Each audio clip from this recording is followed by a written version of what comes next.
This episode is made possible by the generous support of my patrons at patreon.com/SayGoodnightKev and by viewers like you. Thanks! Put on your mask, take up your arms, and throw away your history books because it's time for another movie night.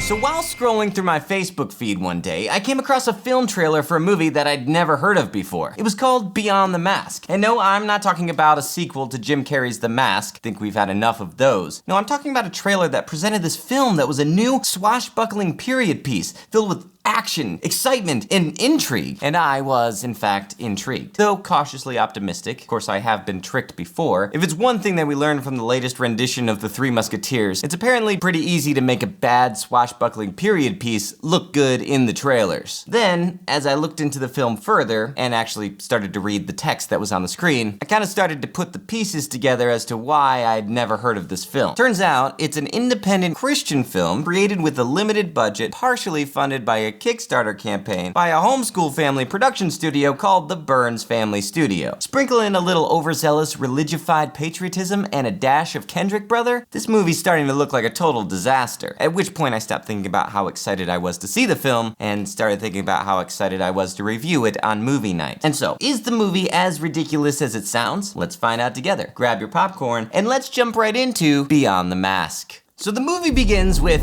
of course, there are things you voiceover. Because why not? Through the voiceover, we're able to piece together that our main character, I assume, is writing a letter to a girl named Charlotte. Or someone named Charlotte, or maybe the city of Charlotte. Go Bobcats! And we're introduced to the villain of the film, the East India Company. He tells Charlotte, and, you know, the audience, of course, that he's been working for the East India Company. But an investigation by Parliament has ensued to seek out corruption in the company. In reality, this type of investigation actually did take place with this company, but because it was being conducted by the government, of course, the corruption just kind of kept happening. But under the watchful eye of the king! And I'm afraid, made mention of me as well. Look down, look down.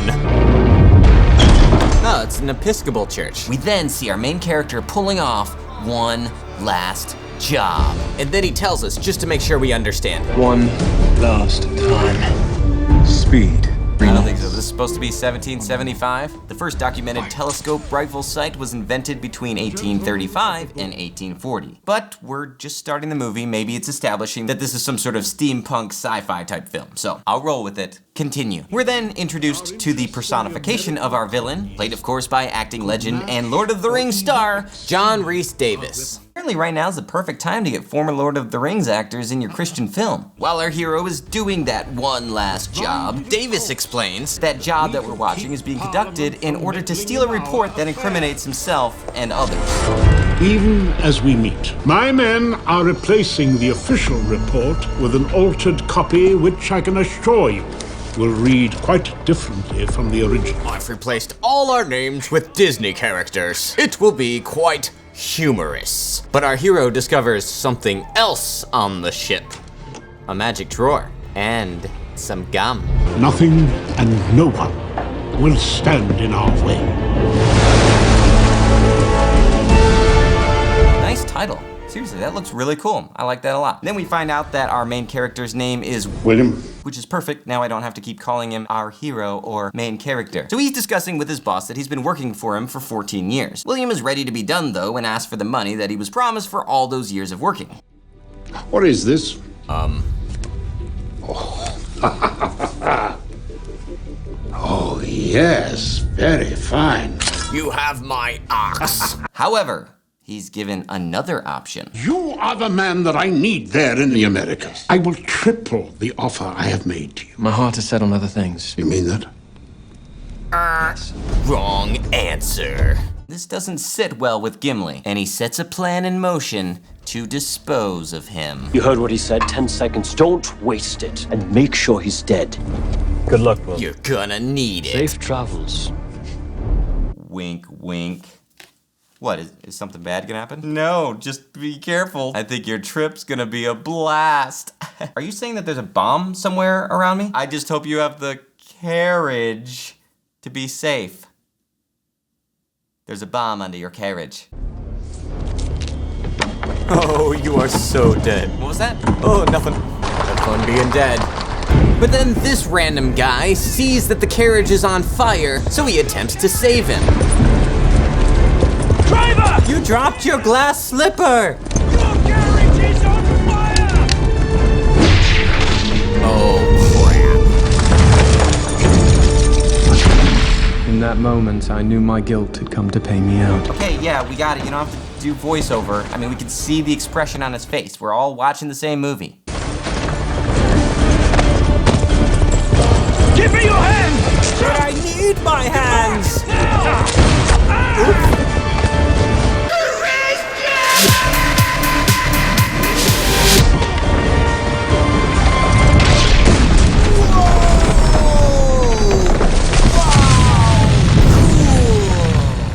Only you can prevent forest fires.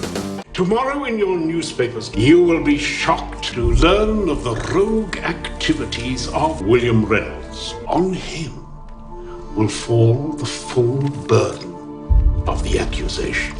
Wow, okay, so I was probably a little harsh on this film to begin with because this is turning out to be really cool. I mean, it's like Bourne Identity, Mission Impossible meets Pirates of the Caribbean. This could be actually a pretty neat movie. I mean, yeah, sure, it's low budget, but so far you can't really tell. Awesome, let's do this thing. So in the struggle, the guy who attempted to save William's life dies. Sorry about that. And he turns out to be a vicar. You would be a vicar. So what else can he do but, you know, steal his identity? I had wanted a new name. Now I had it. He should have had LifeLock, but at least he swears to avenge his death. I will avenge us both for this. We then cut to Downton Abbey. Why would you put a railing there on the dock? Isn't the whole point of a dock to be able to pull a boat up to it? Then we see William rolling up to the lake on a horse, passed out. For reasons that I assume we found out in a scene that was cut from the film. He falls into the lake and is gonna drown, but then this girl, I assume her name is Elizabeth Swann, saves him. I do hope he hasn't contracted any of those lake diseases. Indeed. You know what I mean. And they're quite dreadful. Oh, Auntie Shrew. Oh, Auntie. Oh, I hope it's not going to hinder his preaching. Anything would be better, though, than the last. Okay, now do several stupid eye rolls. Faithfully preached the worst sermons Perfect, I I have. think we got something there. Then the rapture happens. Yeah, we see a series of crane shots. Let's see, I just gotta look at this. Yeah. Newspapers are full of your story. Apparently you were the last victim of a rogue who did terrible things in India. His name was William Reynolds. That's my name. Miracle that you survived. Just wanted to give you that bit of exposition. I'll be on my way. Becoming a vicar hadn't turned out so bad after all. He sounds kind of like young There Obi-Wan. was an untouched innocence and a beauty about the place that was very attractive. Perhaps it was this bad-looking green screen. That tattoo? Yes, it's there to show me and the audience that I have a past. East India Company? We should hurry on over to the church or we'll be late for your first sermon. What? Good morning. This colonial assassin thought he could become a pastor, but he's about to find out that being a vicar isn't so easy. Let's all stand. Thank you. You may be seated. Bum, bum. Then, back in his room, he has this flashback?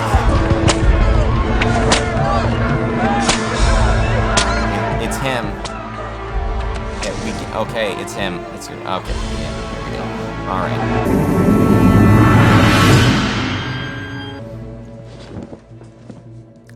You dropped your shirt. Pull yourself together. Reverend, are you well?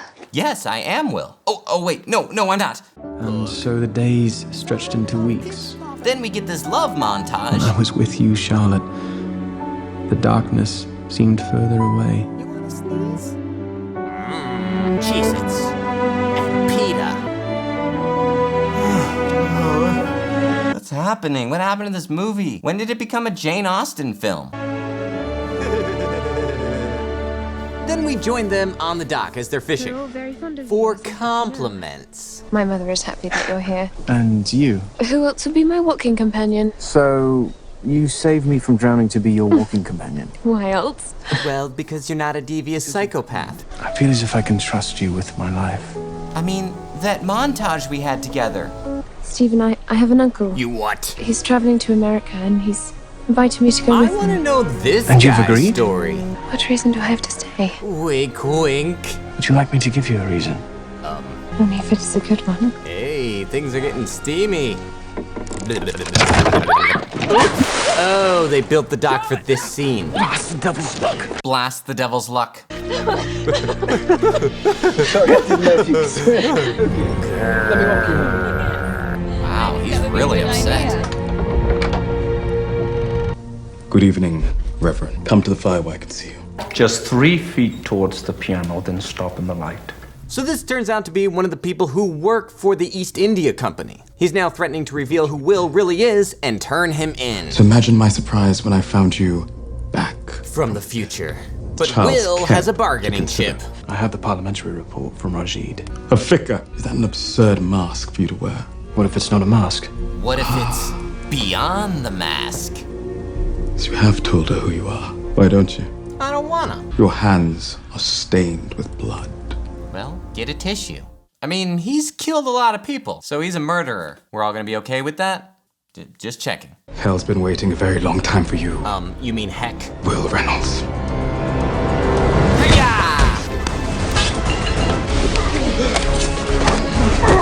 I really don't know who I'm rooting for in this fight.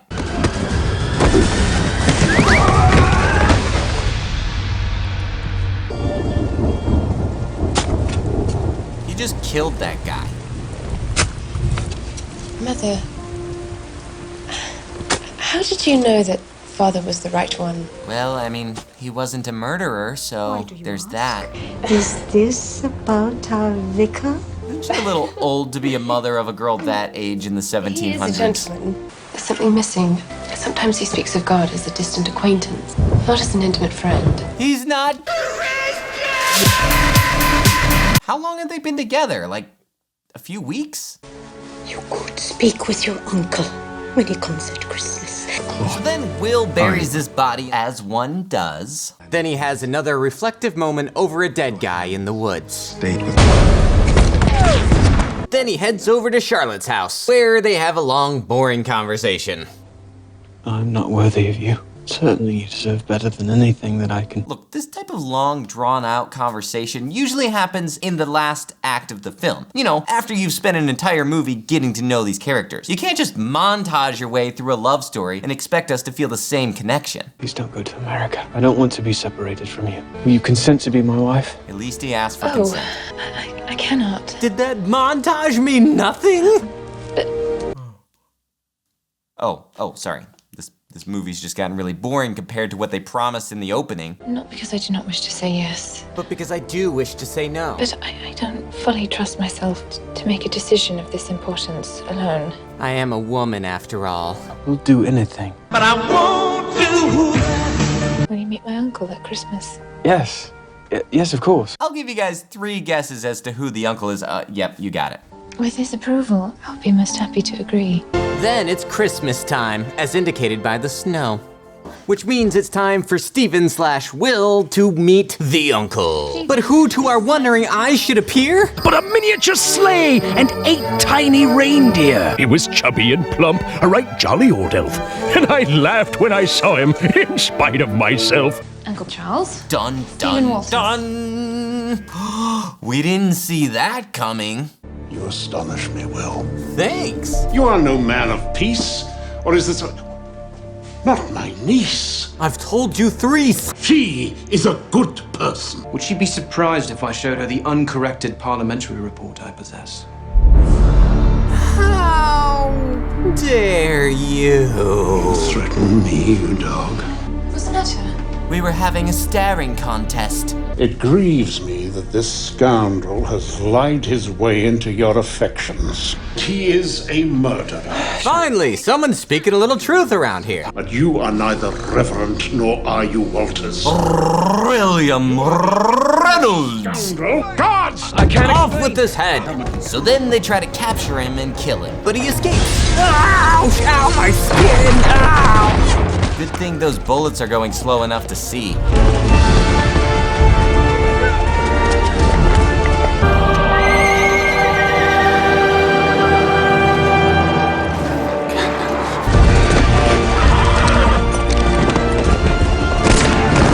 Should we pursue? No need. I have something that he wants. Milk and cookies. Escape while you can. You can't undo the damage done. I'm so sorry. You shouldn't have saved me. You think I don't know that? Clearly I made a mistake here. Then he dies. And William, once again, reflects on his life while sitting over a dead man in the woods. If you will help me redeem my name, I will lay aside revenge. Let me show Charlotte that I can change. Oh good, he's gonna stop killing people now. For this guy, are dead guys in the woods the equivalent to Mario's The Princess is in Another Castle? Because this keeps happening, and each time he vows to make some sort of change. I know they're trying to show a progression of a character, but why does it always have to be the same exact scenario that brings him to his breaking point? Charlotte, your uncle's evil made me into William Reynolds. But now, A word from my sponsors. will be my opportunity. What's the time frame in when he wrote these letters to Charlotte? I will prove to you that I am a different man. So he decides to go to America. Occasional incompetence may be overlooked. You can't have a movie about the 1700s without having a guy who looks nothing like Benjamin Franklin. But yours persists at a level worthy of Parliament. Ha! Got him, Ben Franklin. You're Mr. Franklin? That depends. Do I owe you money? No. Then I am Benjamin Franklin. Sir, I seek employment. Do you favor the king or alternatives yet to be explored? I suppose I'm in favor of myself. Smart man, but with no conviction. Such a shame. Anyone can remake themselves here. Except for my slave right here. The King and Crown pub. You'll find no better meal. You're very kind, Mr. Franklin. You're very welcome, Mr. Jeremiah Flack. That's the name of the guy who just died. I reckon he stays. Well, would you if you had a choice? So I called him a Reynolds and kicked him out of my shop. I've never seen you here before. You with Harrison's men. That thundering cur, He remains loyal to our king. and to his lying father, the devil. Whoa, this bar must be the YouTube comment section of colonial times. Everybody's so eager to debate politics. This is a loyal pub. For loyal pups.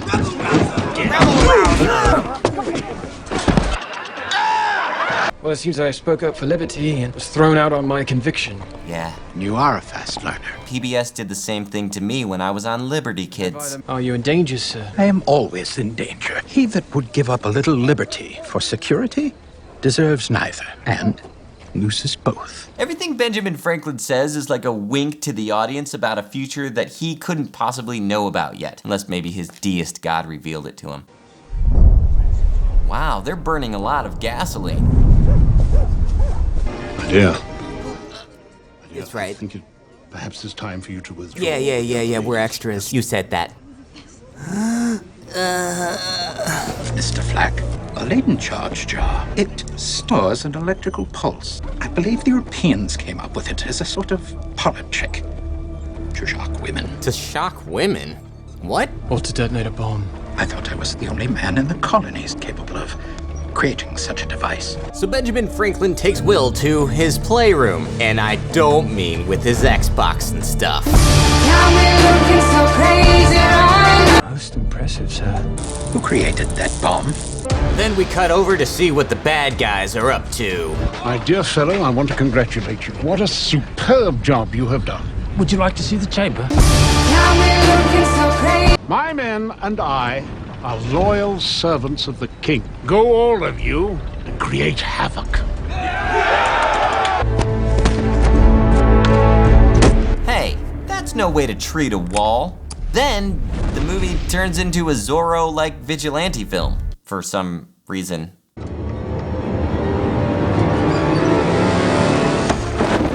What's happening right now? Are they just doing this so he has another way to wear a mask? Or are they gonna have him do a facial cleanse next so they can really drive home the mask metaphor? What shall we call him in our newspaper? Masked man, mysterious vigilante? Green Arrow? Call him of what he is. The highwayman. Then, in classic Captain America style, we montage our way through a bunch of fighting and heroic type stuff, kind of. I mean, we're not sure why he's doing it, but he's doing it in slow motion. Oh, those guys are dead for sure. The highwayman runs rings around. Rosie. Now, how does he know our every move? Are your men loyal? Yes, sir, they are loyal. Get out of my sight! Ah, dang it. Surrounded by fools. I'm surrounded by idiots. Meanwhile, Miss Swan is having dinner with these, I don't know. We've never seen them before, I don't think. Is this house falling over? So the British loyalists aren't very happy with the rebels, and it turns out that's who these people are. So they decide to kidnap these people. Daniel Johnson is a treasonous rabble-rouser! Standing out here yelling rabble, rabble, rabble isn't going to help anything. But we don't know what else to do, Mayor! Rabble, rabble, rabble, rabble, rabble! But the masked man jumps in to save the day with this trailer shot. Aw, yeah. This is your uncle's doing. I know this isn't isolated to this film, but it still annoys me whenever somebody wears a mask and they see somebody that they know, and the person that they know doesn't recognize that it's them. You guys don't even really know me much at all, but if I did this, you could still tell it's me. Give me the child! Not the child!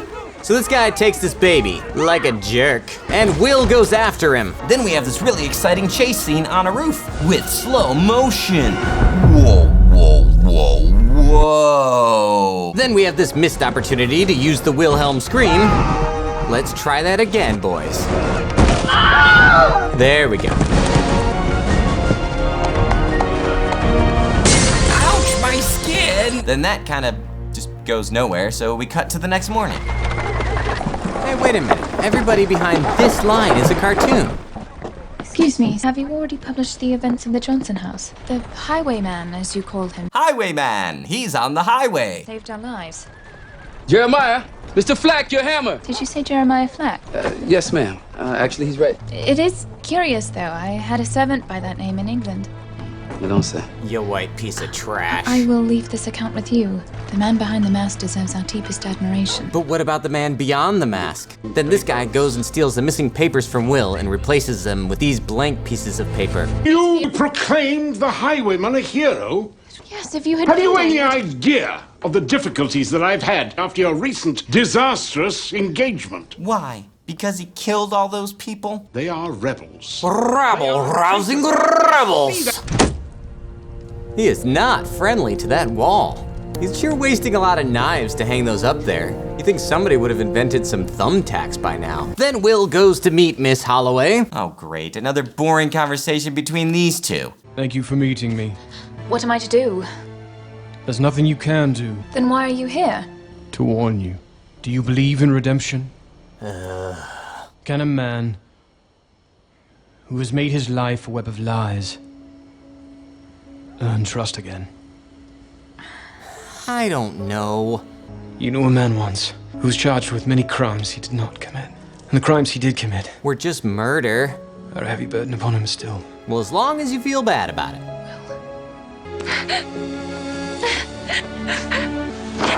My uncle told me you were dead. What? William, what's happening? I don't understand. Hurry up! Consent! William Reynolds, is it? I must go. No. Charlotte!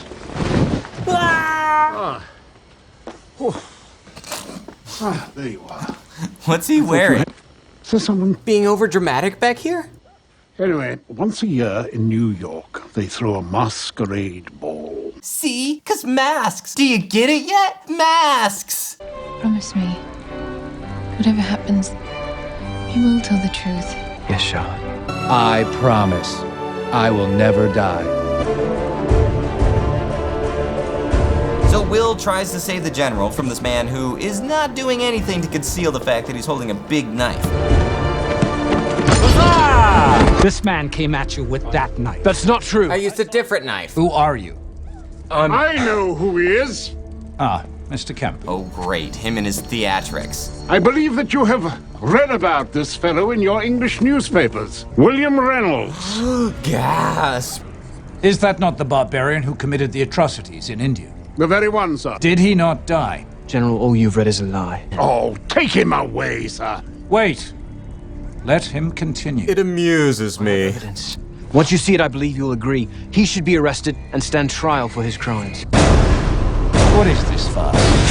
Is this some kind of joke? Yep, it was just a prank. Let us suppose this document really exists. It would have prevented the bombings in Philadelphia. What innocent man would not have handed it over directly to the authorities? He actually makes a pretty good point there. Then this man hangs at dawn for spying and armed sedition. I don't understand what's happening. You say that a lot. Why did you wait? I waited because of you. This is all your fault. William, do you mean to tell me that you were letting people die to somehow earn redemption or my love? It's so sweet. Neither redemption or love can ever be earned. They are both gifts. Gifts to be granted freely from the heart of God. True. This always happens with my boyfriends. The entire Continental Congress will cease to exist. The bad guy says his evil plan within earshot of the good guy cliche. As William sits on death row, he's visited by a priest. But it turns out the name William Reynolds was too evil for even him to redeem. Actually, someone else already got what you deserve. Then Charlotte sneaks off to go visit William. Visitor for the condemned man. He's in the hold. It's a lady. She wishes to see him up on the main deck. And she'll be naked. Oh no, another long conversation between these two? I don't think I can take much more. Jeremiah, he gave his life for me.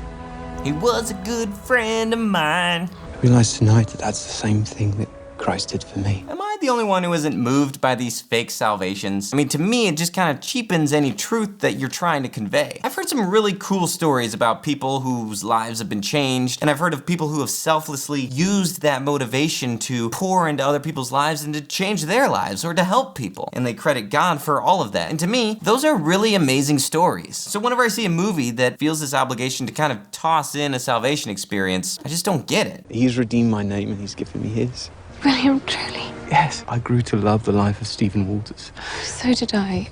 But it was a stolen name. Right, we got it. It was just another mask. No, you don't understand. The whole thing is an analogy. Get it? 'Cause masks, and then you're wearing a mask. Masks! Get it? William, you'll have to save me. What? Charlotte! Ouch! My head! I just cracked it on this box! I wasn't even trying to kiss you. That's what happened before, see? This...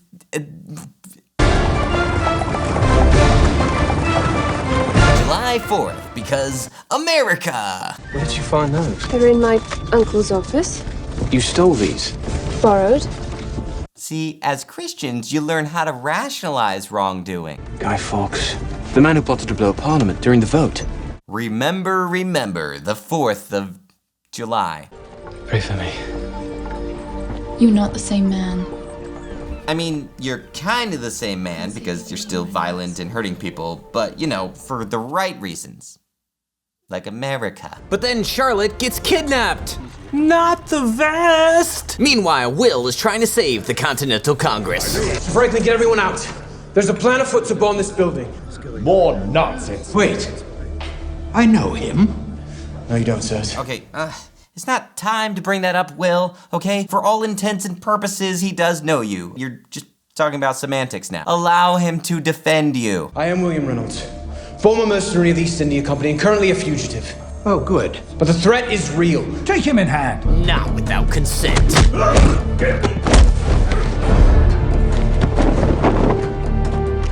Gunpowder. A lot of gunpowder. Wait a minute. Oh, thought that was the Mission Impossible theme for a second. Basil tells me you've been a naughty girl. What? He told you?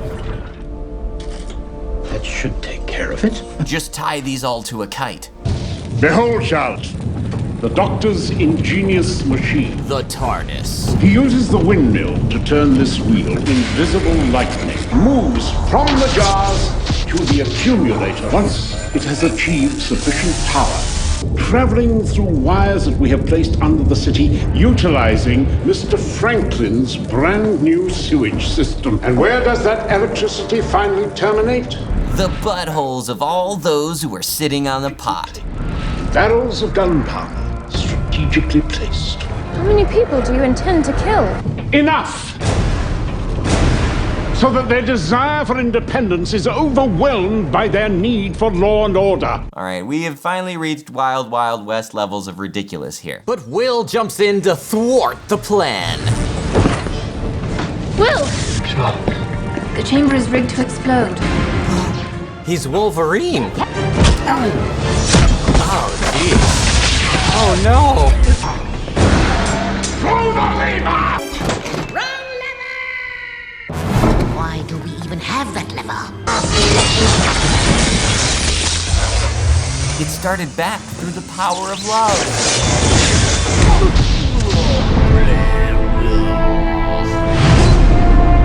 It's the death of all I love, carrying the drumming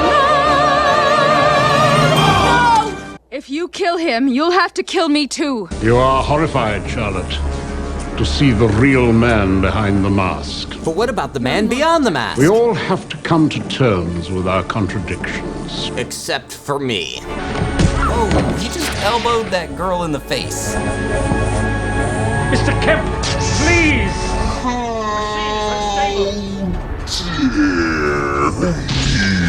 Will, do you believe you can stop destiny? Come on, Will. Wait a minute. This is the same ending to the family film I made like 3 years ago. Let me see. A crazy man places a futuristic electric art-ridden machine in a utility house, which is about to destroy everyone in town. Then the hero, inspired by a flashback of dialogue we heard earlier in the film, takes a sacrificial plunge right into the machine, setting off a ridiculous green screen explosion. And the hero miraculously survives, inexplicably riding off into the sunset. Yeah, this is the same exact climactic series of events that happened in the film that I made with my little sister 3 years ago. Coincidence? Well, of course. The reality is this ending is so ridiculous and cliched that my little sister and I thought it was the best way to end our intentionally ridiculously stupid film. But this movie is supposed to be serious. Unless you're trying to tell me that that gospel message is just as ridiculous as this ending. Of course, I'd still like a writer's credit. Thanks. By a unanimous vote of the Continental Congress, the Declaration of Independence passes! Oh, good. I was afraid with all this fictional stuff happening all around it that this real event might not end up happening. Don't go into slow motion now. You've got to get away. Whoa, gravity must work differently in this alternate universe. What's going on? Catchphrase. Right, it seems you are indeed a wanted man. You're just going to hang him after all of this? After all this blowing things up and stuff? I mean, it's the 4th of July. Come to think of it, our extradition laws are rather ambiguous. Oh, shut up, Ben Franklin. What is that? Oh, it's from Mr. Franklin. To the most honorable William Reynolds. You have rendered a great service to our country. For that I am grateful, as others would be if they knew. But they must never know. Because sometimes truth isn't good enough. Sometimes people deserve more. Sometimes people deserve to have their faith rewarded. We may have need for you again. If we get funding for a sequel. This coach will convey you not to jail, but to my home. What? So that was Beyond the Mask. And I gotta say, there isn't a whole lot bad that I have to say about this film. I mean, the acting was fine, a little cartoonish at times, but the actors seemed like they were having fun with their roles. The visual effects for a low-budget film was fantastic. It's not an easy thing to make a period piece and actually convince you that you're not just watching some sort of modern-day reenactment. But I think the wardrobe and set pieces looked great. It had some really good swashbuckling choreography, and the score, while a little bit cliche and a bit on the nose at times, certainly made the movie feel that much more epic. And it fit the scenes. And I guess you could say that about every aspect of the film, because it does seem to draw inspiration from a lot of different films, leaving itself open to be called cliche. It is an independent film, and I think it looks and sounds as good as many Hollywood pictures with much bigger budgets. Having said that, this movie is not without its problems. And unfortunately, the problems that it does have are big ones. Almost every single one of the problems that I have with this film have to do with the script. It's disconjointed and confusing, and the script script must have been just as confused as the rest of us, because it runs through like 5 different genres. It's almost like the script was being written while somebody was flipping through channels in the other room, and the writer was drawing inspiration from whatever show happened to be running at that point. It also explained too much where it didn't need to explain, but didn't explain enough where it needed to. The boring parts are really, really boring, and the dialogue is really cheesy. The plot twists are predictable, and the characters just aren't very well fleshed out. And for a historical piece, while fairly accurate, and maybe as accurate as maybe say The Patriot, it's still a little wonky. It's just a really bad story with bad writing, with confusing plot points, and ridiculous, almost religious love for America. If it were me, I would have just stuck with the Mission Impossible style story that we were promised in the beginning. And it really feels like that's where the script is headed. I can see little pieces of that still throughout the film, but we never really completely get back to that, which is too bad. It's almost like they had a script and then they decided to make changes in the middle of production so that they could fit in a stronger message about redemption, and so then they just took the story parts and montaged through them. And for that, it's kind of sad, because it's clear that this family knows how to utilize their budget and has a passion for filmmaking. Oftentimes I get really upset about Christian films because it's obvious that they're just slapping the Christian name on there in order to sell tickets, and I think that's not the case with these filmmakers. It's clear that they're artists and are passionate about filmmaking. And if you compare this film with their previous film, Pendragon, they're clearly ever-learning students of their craft, which is exactly what it takes to transcend limitations of a budget. So A+ for that. And I'm really excited to see what they put out in the future. I just hope that they put more emphasis on the pre-production and script. And to be honest, I'd love to see these guys tackle a historical biopic. You know, like a movie in the vein of Luther, or Amazing Grace, or End of the Spear. But that's just me. Who did write this movie anyway? Paul McCusker from Adventures in Odyssey? I take back every bad thing that I ever said about this movie. Until next time, I'm Kevin, holding Christian movies up to the same standard as other films. Good night. Thanks for watching this episode of Movie Night. Big shout out to Brendan Neely, one of many of the people who make this show happen, by pledging to patreon.com/SayGoodnightKev. If you want to check out other episodes of Movie Night, then click on one of the thumbnails that you see right before you. Coming up in 2 weeks from the release of this will be the very first Say Music Night, Kevin, where I will be taking a look and a listen to the music video and song My Space by 11E7. And joining me will be special guest, former lead singer of the band 11E7 and mastermind behind the musical project Jelly Rocks, Matt Langston. It's going to be fun. You won't want to miss it. Good night. Daniel Johnson is a treasonous rabble-rouser!